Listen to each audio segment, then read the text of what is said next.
लेकिन अपवाद स्वरूप, चूंकि साइंस अपवाद से भरी है, अपवाद स्वरूप दो धातुएं, एक का नाम है गैलियम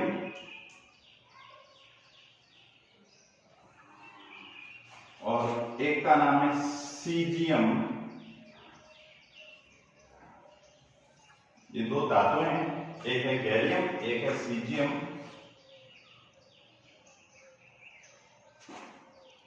इनका गलनांक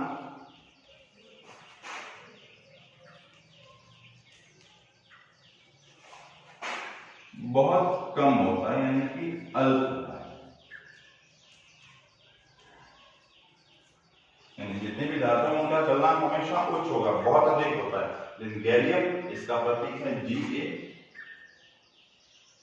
और सीजियम, इसका प्रतीक है Cs, इनका जो गलनांक होगा हमेशा कम होता है। यानी कि जब आप इनको हथेली पर रखोगे तो हथेली पर रखते ही तेजी से पिघलना शुरू हो जाती है, मुलायम होती है, इनका गलनांक कम होता है। तो ये अपवाद ध्यान रखिएगा, बाकी जितनी भी धातुएं हैं वो हमेशा उच्च गलनांक को दर्शाती है। ठीक है, चलो अगला अपन गुण लेते हैं।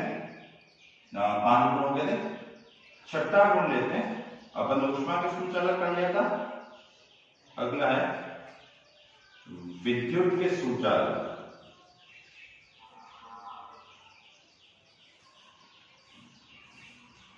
जितनी भी धातुएं जो होती है वो सारी की सारी विद्युत की सुचालक होती है, यानी वो विद्युत को चलाने का काम करती है। धातुएं जो होती है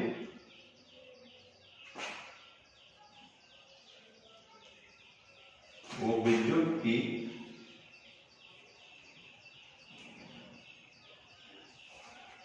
सुचालक होती है, यानी वो विद्युत को चलाने का काम करती है। उदाहरण से आपने देखा होगा आपके घरों में जो लाइट आती है,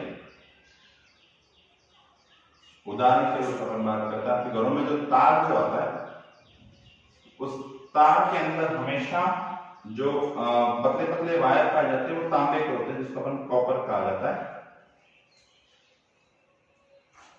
घर में जो तार जो आता है, लाइट जिसका आती है, वो हमेशा कॉपर के, उसके अंदर कभी खोल के तो उसमें कॉपर के वायर होते हैं, लेकिन उसके ऊपर, उस तार के ऊपर हमेशा आपके PVC, poly vinyl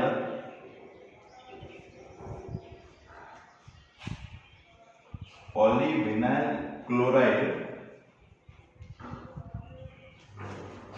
short name इसको पीवीसी कहा जाता है, पॉलीविनाइल क्लोराइड कह सकते हैं, का एक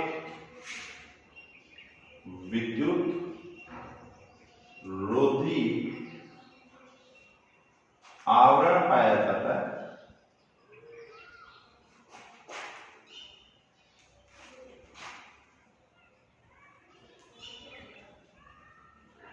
एक विद्युत रोधी आवरण पाया जाता है, और वो आवरण क्या काम करता है, यदि आप किसी वायर को हाथ लगा देते हो तो आपको सीधा विद्युत का झटका नहीं लगे, करंट का झटका नहीं लगे, इसलिए उसके ऊपर एक पतला आवरण प्लास्टिक का, रबर का, मुख्य रूप से प्लास्टिक में पॉलीविनाइल क्लोराइड, जिसको पीवीसी कहा जाता है, उसका विद्युत रोधी आवरण होता है, ताकि आप जो विद्युत के तार को हाथ लगाते हैं, अपने घर में बहुत सारे वायर होते हैं, तार का हाथ लगाते हैं तो आपको करंट का झटका नहीं लगे। सामान्य अवस्था में जितनी भी धातुएं जो होती है वो विद्युत की सुचालक होती है। सर्वाधिक रूप में जो अपने घरों में जो तार में जो पतला वायर होता है वो कॉपर का है। ठीक है, सातवां जो गुण होता है, जितनी भी जो धातुएं जो होती है वो ध्वनि उत्पन्न करती है, ध्वनि होती है। यदि आप धातुओं के ऊपर कुछ चीज से प्रहार करेंगे तो आपने केवल देखा होगा धातुएं आवाज उत्पन्न करती है। एग्जाम्पल से आपके स्कूलों में लगी जो घंटी जो होती है, धातु जो होती है, किसी भी कोने में भी वो आवाज करती है तो आपको पूरे स्कूल के अंदर उसकी आवाज सुनाई देती है। मंदिर के अंदर देखो घंटी होती है, जो मंदिर घंटी बजती है अपने को उसकी आवाज सुनाई देती है। तो जितनी भी धातुएं जो होती है, यदि आप देखो आपके स्कूल में भी फर्नीचर लोहे का है, आप उसको खींचते हो या कभी उसको आप सेट करते हो तो उससे आवाज उत्पन्न होती है। यदि आप उसको जोर से फेंकते हो तो बहुत तेज आवाज उत्पन्न करती है। तो जितनी भी जो धातुएं होती है वो एक आवाज उत्पन्न करती है। या अपन कह सकते हैं सभी जो धातुएं होती है उनमें कुछ ना कुछ आवाज जरूर पाई जाती है, क्योंकि वो उनकी जो सतह जो होती है वो बड़ी कठोर होती है। तो अपन ये कह सकते हैं सारी धातुएं यहाँ सभी धातुएं कठोर सतह से टकराकर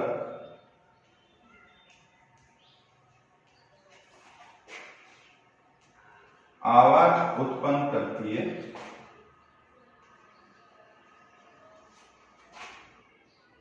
आवाज उत्पन्न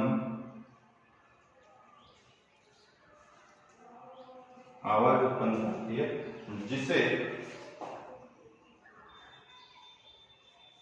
जिसे सोरोसन, ये नाम याद रखिएगा, बहुत इंपॉर्टेंट है, कई बार सवाल इससे पूछा जाता है, जिसे सोरोसन कहा जाता है।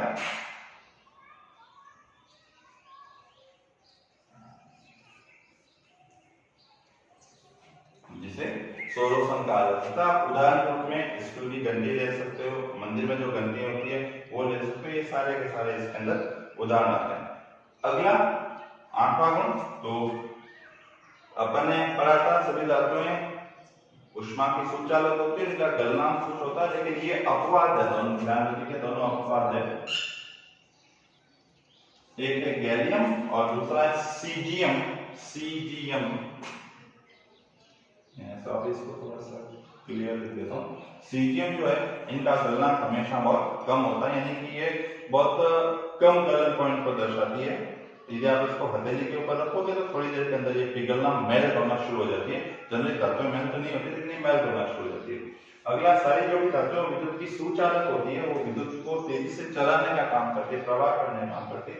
एग्जाम्पल से तार जो कर लेंगे, जो लाइट के जो वायर होते हैं उनमें कॉपर पाया जाता है, जो विद्युत को चलाने का काम करता है, तांबा पाया जाता है। लेकिन अपने को विद्युत का झटका नहीं लगे, करंट नहीं लगे, कभी बाई चांस वायर खुला हो तो अपने को सीधा शॉर्ट नहीं लगे, इसलिए उनके ऊपर एक प्लास्टिक का या पॉलीवाइनिल क्लोराइड, पीवीसी को आज के टाइम में कहा जाता है, पीवीसी का पतला आवरण पाया जाता है, जो विद्युत रोधी होता है, अपने करंट के झटके से बचाता है। अगला है 7वां गुण, ध्वनि। सारी की सारी धातुएं होती है, वो किसी न किसी सतह से टकराकर आवाज जरूर उत्पन्न करेगी। यदि आप फर्नीचर को तेजी से जमीन पर फेंकोगे, स्टूल है आपके पास नहीं, अपने घरों में स्टील है, उसको आप फेंकोगे तो आवाज जरूर उत्पन्न करते हैं, ध्वनि जरूर उत्पन्न करते हैं, जिसको सोरोसन कहा जाता है। ये बहुत ध्वनि गुण में पाया जाता है, सारी धातुओं के अंदर ये पाया जाता है। उदाहरण के रूप में आपने स्कूल की जो घंटी होती है वो ले सकते हैं, या मंदिर की घंटी ले सकते हैं, ठीक है। अगला गुण जो है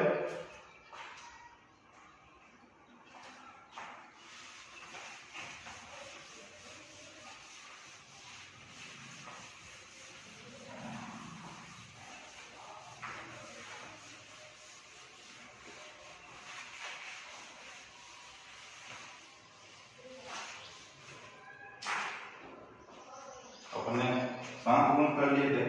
8वां, जितने भी धातुएं होती हैं उनका कोई रंग जरूर होता है। प्रत्येक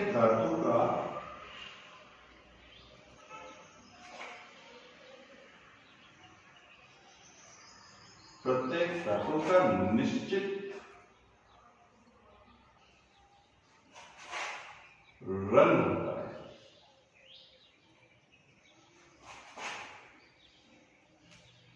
यानी कि जितनी भी धातुएं होती है उनमें कोई ना कोई रंग जरूर होगा, उनका कोई ना कोई कलर जरूर होगा। एग्जाम्पल से आपने चांदी देखी हो, सिल्वर देखा हो, तो उसका कलर हमेशा सफेद होता है, व्हाइट होता है। आपने सोना देखा हो तो उसका कलर हमेशा पीला होता है, येलो होता है। तो प्रत्येक धातु का कोई ना कोई पर्टिकुलर रंग जरूर होता है। ऐसी कोई धातु नहीं जिसमें कोई कलर नहीं है। आप पारे को देखोगे तो भी चमकदार धातु होती है, चमकीली धातु होती है, चाहे वो है द्रव फॉर्मेट में, द्रव अवस्था में, लेकिन उसका रंग जरूर होगा। तो सभी धातुओं का निश्चित रंग जरूर होगा, कोई ना कोई कलर जरूर लेकर आते हैं। तो ये जो 8 जो है गुण, अपन ने स्टार्टिंग की थी चमक से, धातु चमक करी थी, फिर कठोरता करी थी, फिर आघातवर्तीयता करी थी, फिर तन्यता करी थी, फिर अपन ने कहा था सारी धातुएं उष्मा की सुचालक हैं, फिर अपन ने कहा था सारी धातुएं विद्युत की सुचालक हैं, फिर अपन ने 7वां गुण किया था कि वे ध्वनि उत्पन्न करती हैं, और लास्ट 8वां गुण है कि सारी की सारी धातुओं का कोई ना कोई निश्चित रंग जरूर होता है। उदाहरण के रूप में आपने चांदी ले ली, सिल्वर जो हमेशा सफेद रंग की होती है, इसको अर्जेंटम कहा जाता है।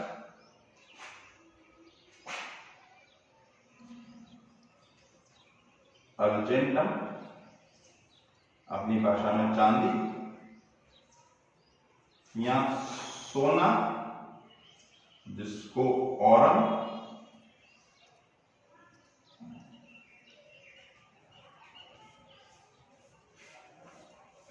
एयू से दर्शाया जाता है। तो ये पर्टिकुलर कलर को दर्शाता है। तो ये 8 जो थे गुण, ये सारे के सारे धातुओं के भौतिक गुण हैं जिनके आधार पर अपन किसी भी पदार्थ को देखकर पहचान सकते हैं कि ये धातु है या नहीं है।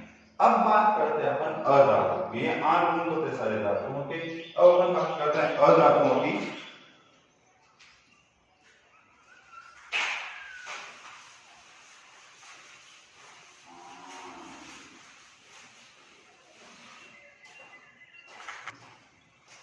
जितनी अधातुएं जो होती हैं,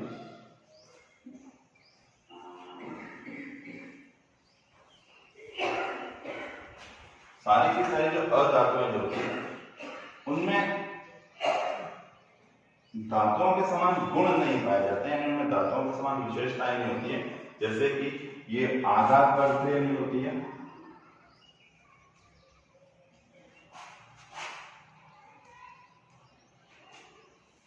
ये आघात वर्ध्यता नहीं पाई जाती है, इनमें तन्यता नहीं पाई जाती है, ये ध्वनि उत्पन्न नहीं करते हैं,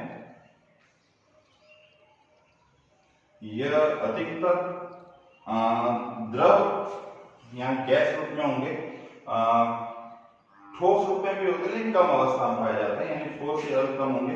ये अधिकतर द्रव या गैस रूप में सर्वाधिक होते हैं, इनमें कठोरता नहीं पाई जाती है, ये ऊष्मा या विद्युत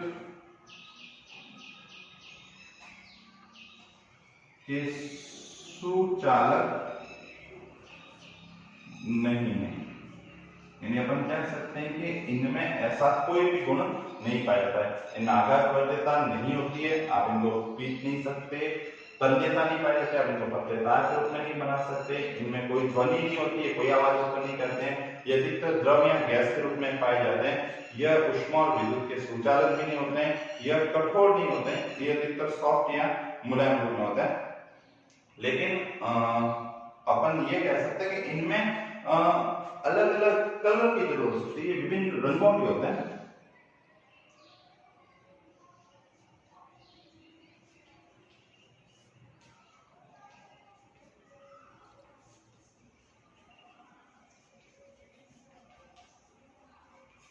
ठीक है, अगला जैसा अपन ने कहा था धातुओं में चमक होती है, जितनी भी अधातुएं होती है उनमें चमक नहीं होती है,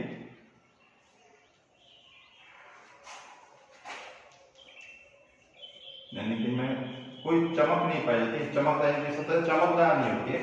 लेकिन अपवाद स्वरूप आयोडीन जो है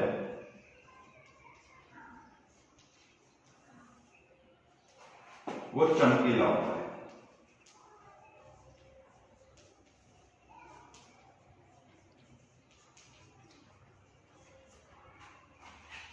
कोई चमक नहीं होती, सारी धातुओं में कोई चमक नहीं होती, लेकिन अपवाद स्वरूप जो है आयोडीन को आपने लिया तो वो चमकीले फॉर्म में पाया जाता है, चमकीले अवस्था में पाया जाता है। यहाँ पर अपन ने एक चीज कही थी कि जितनी भी अधातुएं जो होती है वो ऊष्मा या विद्युत की सुचालक नहीं होती है, विद्युत को चलाने का काम नहीं करती, लेकिन अपवाद स्वरूप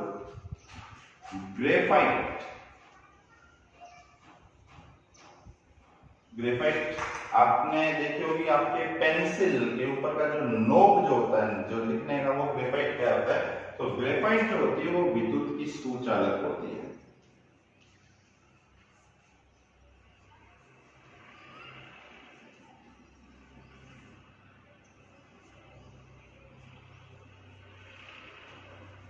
ग्रेफाइट जो होगा वो विद्युत की सुचालक है।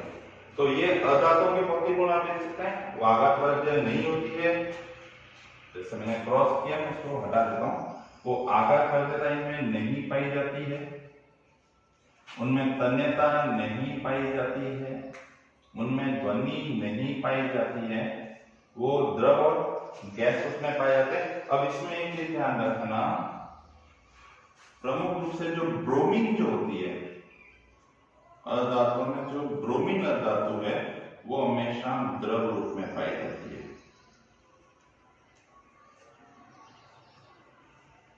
ब्रोमीन का सूत्र होता है कैपिटल बी स्मॉल आर। अपने धातुओं में पढ़ा था पारा मरकरी जो होता है हमेशा द्रव रूप में पाया था, लेकिन अधातुओं के अंदर ब्रोमीन जो होती है, ब्रोमीन अधातु जिसका शॉर्ट सूत्र Br होता है, वो हमेशा द्रव रूप में पाई जाती है। अधातुओं में कठोरता नहीं पाई जाती है, ये ऊष्मा और विद्युत की सुचालक नहीं होती है, विद्युत को चलाने का कार्य नहीं करती है। लेकिन ग्रेफाइट जो होता है, फिर इसमें ग्रेफाइट जो होता है वो हमेशा विद्युत का सुचालक होता है। यह अलग अलग रंग की होती है, बहुत सारे कलर की हो सकती है, इनमें कोई चमक नहीं पाई जाती। अपन ने पढ़ा था कि धातुओं में चमक होती है, लेकिन इनमें कोई चमक नहीं पाई जाती। लेकिन फिर इसमें एक और अपवाद है, अपवाद स्वरूप आयोडीन जो होता है वो चमकीले फॉर्मेट में होता है। तो ये गुण अधातुओं के, इनमें भी 8 गुण इनको लिख सकते हो, बना लो उसमें भी लिखे थे, 8 गुण इनमें भी लिख सकते हो। ध्यान रखिएगा कि इनमें अपवाद होता है, अपवाद ज्यादा अपने को ध्यान रखना पड़ता है। आगे जो परीक्षाओं में जब आप भाग लेंगे तो उनमें अपवाद पर सवाल के बाद पूछे जा सकते हैं, ठीक है। चूंकि बात अधातुओं की ही चल रही है तो मैं इसको मिटा देता हूं। अधातुओं में ही एक पदार्थ पाया जाता है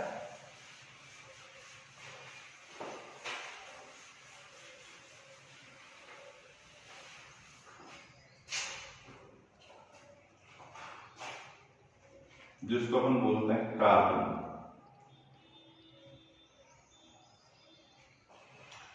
कार्बन भी धातु है। इसकी खासियत यह है कि यह एक से ज्यादा रूप में है।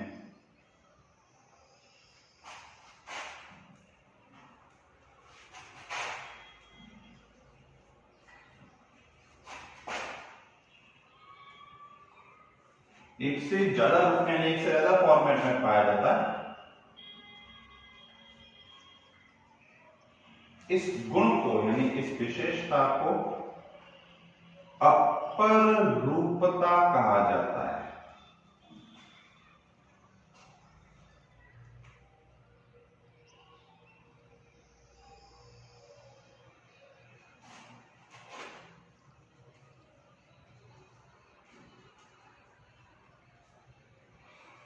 यानी कार्बन एकमात्र ऐसी अधातु है जो इस दुनिया में, प्रकृति में बहुत सारे फॉर्मेट में, बहुत सारे रूपों में पाई जाती है। यह जो विशेषता होती है उसको अपर रूपता कहा जाता है, और ये सारे प्रकार जो होते हैं इनको अपर रूप कहा जाता है।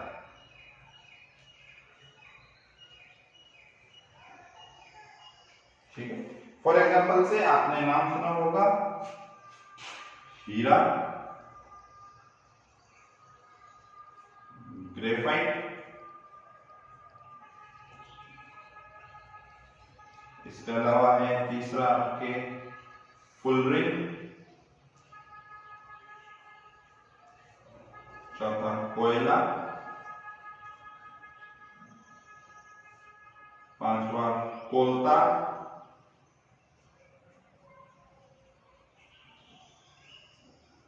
फिर कोक, फिर चारकोल,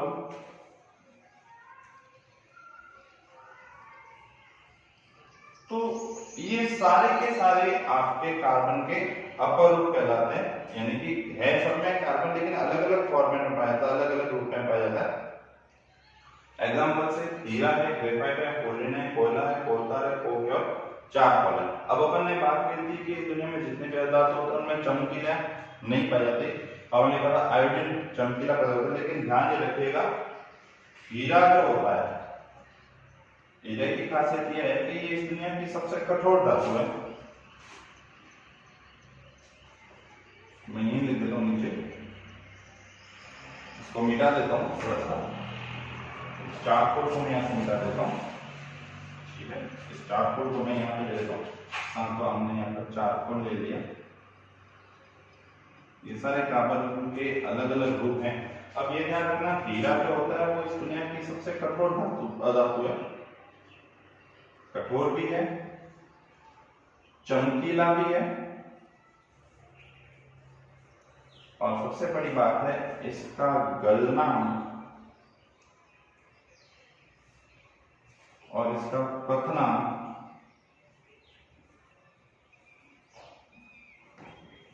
इसका गलनांक और पतनांक दोनों ही उच्च होते हैं, यानी अधिक होते हैं। इसका गलनांक भी अधिक होता है और इसका पतनांक भी अधिक होता है। ग्रेफाइट जो होता है वो मुलायम धातु होती है, उसमें कोई चमक नहीं होती है और तेजी से ये गलनांक पतनांक भी कम होता है, विद्युत के सुचालक होता है। फुल रिंग जो होता है वो बॉल रूप में पाया जाता है और कम से कम ये इसके अंदर 60 to 64 कार्बन 64 कार्बन तक रचना रहती है।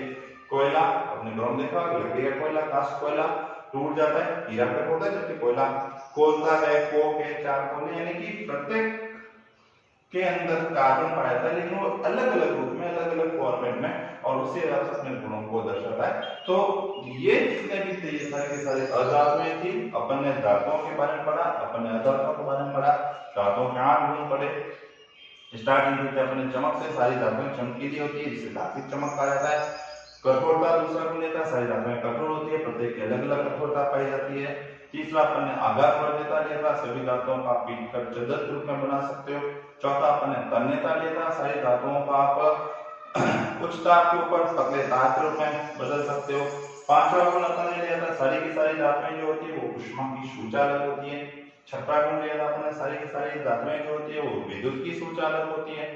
सातवां गुण अपन ने लिया था, सारी की सारी धातुएं जो होती है वो ध्वनि उत्पन्न करती है, जिसको फ्लोरेसेंस कहा जाता है। और आठवां अपन ने गुण लिया था कि सभी धातुओं में कुछ ना कुछ चमक या पर्टिकुलर रंग जरूर पाया जाता है, कोई ना कोई रंग जरूर पाया जाता है। सोना और चांदी का अपन उदाहरण लिया था। ये सारे के सारे धातुएं थी, इनमें अपवाद जो अपन ने किए, अपन ने लिखा कि सारी धातुएं कठोर होती है, लेकिन पारा जो होता है वो हमेशा द्रव फॉर्मेट में पाया जाता है, चमकदार धातु होती है। अधातुएं हमेशा धातुओं के विपरीत चलती है, उनमें ऐसी कोई भी विशेषता नहीं पाई जाती जो धातुओं में पाई जाती है, लेकिन कुछ अपवाद उसमें भी है। जैसे ब्रोमीन जो है वो हमेशा कमरे के तापमान पर द्रव अवस्था में पाई जाती है, अधिकतर धातु में गैस होती है।